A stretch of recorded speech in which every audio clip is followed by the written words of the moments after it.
একজন পৌরসভার চেয়ারম্যান, উনি বলেছেন আপনাকে কটাক্ষ করে যে আপনি শুধুমাত্র দিনহাটার বিধায়ক।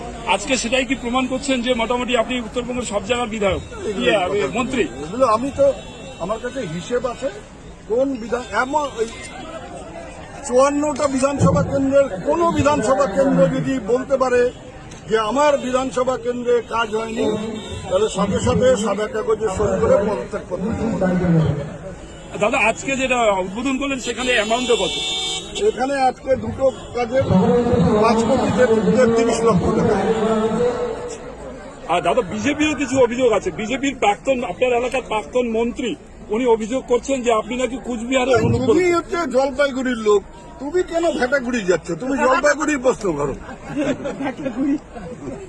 বলো বলো বলো। বলছে উনি বলছেন যে আপনি নাকি কুচবিহারের অনুব্রত মণ্ডল, মানে বিভিন্ন জায়গায় এরকম বলে বেড়াচ্ছেন। বিজেপি নেতারাও বলছেন। বিজেপি নেতাদের কি বলবেন? আগে অনুব্রত মণ্ডল হোক, যাই হোক, অমুক হোক, মানে কিন্তু আমার বিরুদ্ধে ব্যাংক ডাকাতির বা সোনার দোকানে ডাকাতির কোনো মামলা নেই, এইটা মাথায়